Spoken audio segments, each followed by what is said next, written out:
Also fasting 6 days of Shawwal, which is the month that comes after Ramadan. If you do that, the reward is that Allah will grant you the reward as if you fasted the whole year, the whole 12 months. And these 6 days, I know that the majority of Muslims fast them. And they don't fast them in sequence. You can fast a day here, 2 days there, as long as they are in the month of Shawwal. Fasting the day of Arafah. Fasting the day of Ashura also is voluntary. Fasting 9 days of the month of the Hajj. Fasting what we call the white days, which are the 13th, 14th, and the 15th of every lunar month. If you fast them, you are rewarded accordingly. Fasting every Monday and Thursday of the week. And I know a lot of guys, and see, we make problems. There is no problem. We make problems. I know a lot of guys that fast Monday and Thursday of every single week, and it does not stop them from playing sports. It does not stop them from socializing, going to work, acting normally, but it definitely gets them closer to Allah Azza wa Jal, while we in this material world are getting further and further from Allah. Also, the third type of fasting is the fasting which is forbidden. It is forbidden for you to do it. And if you do it, you are sinful and it's not accepted. For example, fasting the whole year. Somebody would think that, hey, listen, I'm fit. I can do it. So I want to fast every single day of the year. This is not acceptable. The Prophet ﷺ said that this is not acceptable and he is sinful if doing that. Also, fasting the Eid, the days that we celebrate. We have 2 Eids every year.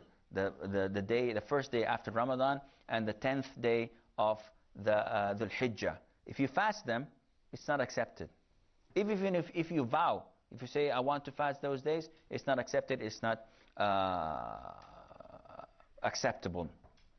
Also, it's forbidden for a woman to fast, voluntary fast, without the acceptance and the approval of her husband. And this illustrates the power and the level of greatness the husband should have in the heart of his wife. She is not allowed to fast without his approval. Now, if she's fasting Ramadan, she does not need approval. If she's fasting obligatory, his permission is not needed. But if she wants to fast Mondays and Thursdays, then this is not acceptable until she gets his approval. And if you look at it in different ways, you would find out that the status of the husband is way up high, so that the life in the Muslim house would go on smoothly. But if the wife thinks that I'm like this, he's a man, I'm a woman, so what the heck? Whenever I want to fast, I fast. Whenever I want to go, I go. Whenever I want to do what I want to do, I can do that without his approval. Then we are in deep trouble, because then they would have different opinions and they will have clashes, and eventually divorce would take place. I will elaborate on this a little bit further, inshallah, next lesson, but it's time for questions and answers. So does anybody have a question? Yes, sir. Does volunteer fast have same reward as fasting in Ramadan? Definitely not. See, the best deed, the best action, the best form of worship you can do is the obligatory thing. There is nothing that draws you closer to Allah better than obligatory acts. So, by logic, if somebody says, what is better, to make up for 1 day of Ramadan which I did not fast, or to fast Thursdays just for the sake of voluntary fasting? Definitely the obligatory thing is great in reward and greater than any other type of voluntary actions. Nevertheless, voluntary fasting is nothing to be neglected. The Prophet ﷺ said that whoever fasts a day in the path of Allah, fi sabilillah, why are you fasting this day? It's for Allah Azza wa Jal. Then Allah will draw His face 70 years away from hellfire. Imagine if you're 70 years, a distance of 70 years away from fire. How many sins do you need to get into hell? Lots. So this is only for fasting one day. Some scholars say that this is the voluntary day. If you do it for the sake of Allah, Allah will take you away from hell for this distance of 70 years, and this is nothing that one should neglect. Any other question? Yes, sir. I wanted to know why did Allah leave the exact date of Laylatul Qadr a mystery? Why didn't He specify it? See, this is for us to work out harder. If a teacher tells you, I'm going to ask you in the examination, the final examination, in these 100 questions, you will put more effort to cope with these questions and know their answers.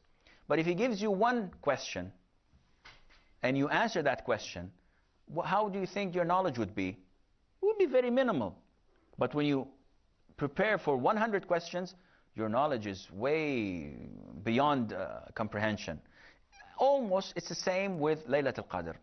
If we know the exact night, the exact time, I would not care about fasting Ramadan, the whole month of Ramadan. I would not care about praying Taraweeh, night prayer, in the whole of Ramadan. I would just wait until they say, listen, it's on the 27th of Ramadan. Oh, that's cool.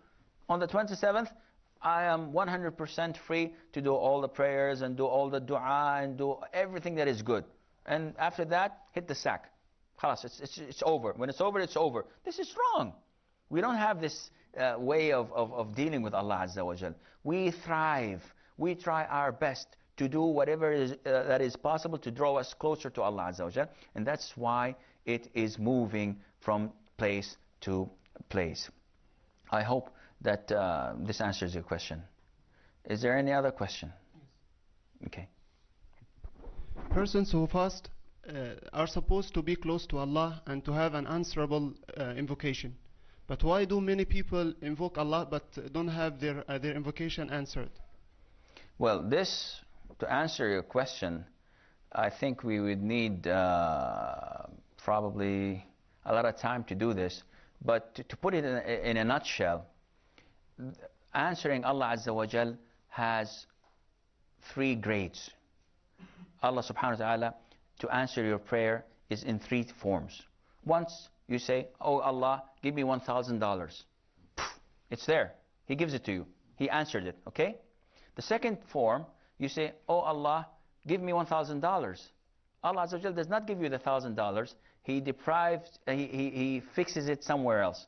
And my cameraman says that this is all the time we have for today. Inshallah, next lesson I will elaborate a little bit more on that. And until we meet next time, Assalamu alaikum wa rahmatullahi wa barakatuh.